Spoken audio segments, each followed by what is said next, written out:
Hello students, आज हम लोग जो है नया टॉपिक स्टार्ट कर रहे हैं, secondary growth in dicot roots. Dicot stem में सेकेंडरी ग्रोथ हम लोग ऑलरेडी कर चुके हैं, ये भी सिमिलर ही है, उसके थोड़ी सी चेंजिंग है।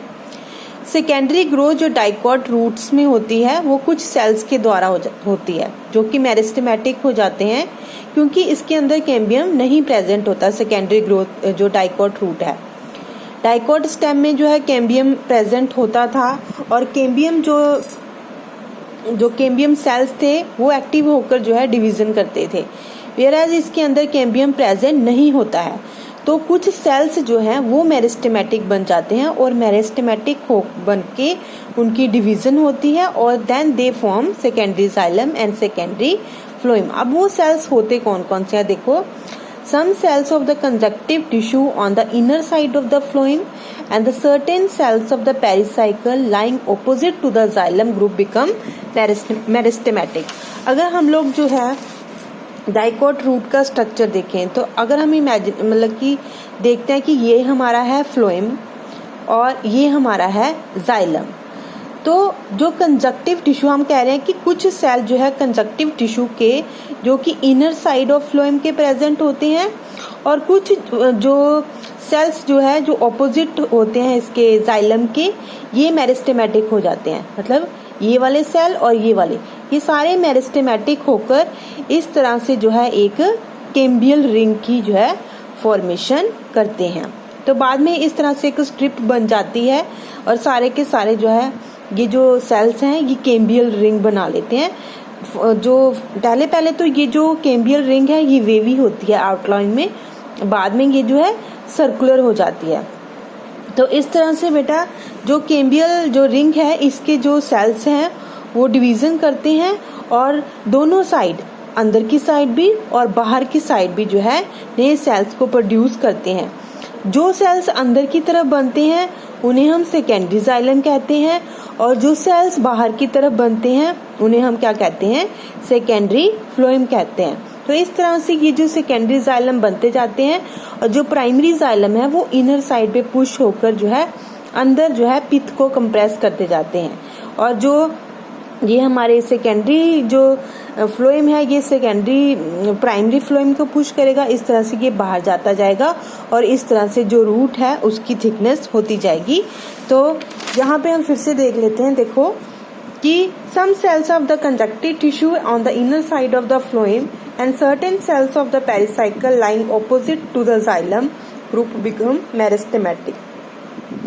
कि कुछ सेल जो है कंजक्टिव टिश्यू के जो कि inner side of the phloem present होते हैं और कुछ सेल्स पेरिसाइकल के जो कि जाइलम ग्रुप के ऑपोजिट होते हैं, ये मेरिस्टेमेटिक हो जाते हैं। इस तरह से मेरिस्टेमेटिक जो सेल्स हैं उनकी स्ट्रिप्स बनती हैं जो कि ज्वाइन करके क्या बना लेती है, कैम्बियल रिंग बना लेती है।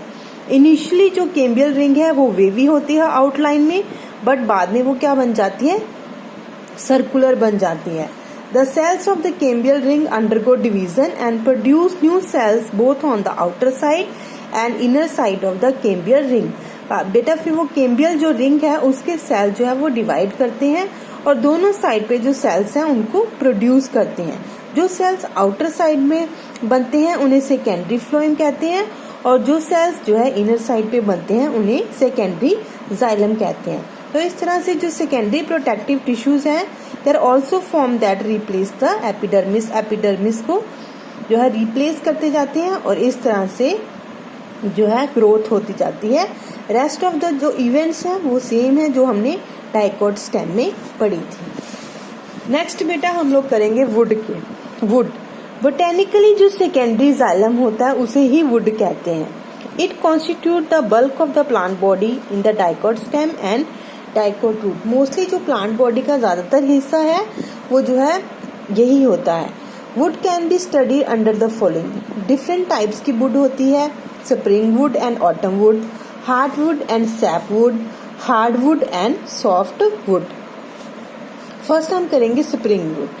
The activity of cambium is influenced by season, environmental factors and internal physiological factor.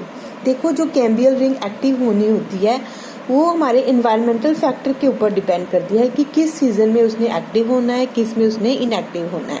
तो जो कैम्बियम है कैम्बियम है ये बहुत ज़्यादा एक्टिव होता है स्प्रिंग सीजन में, और जब ये एक्टिव होता है तो ये ज़्यादा से ज़्यादा ट्रैक्टरी एलिमेंट जो है उनको प्रोड्यूस करता है, जो कि डायमेंशन में बहुत बड़े होते हैं।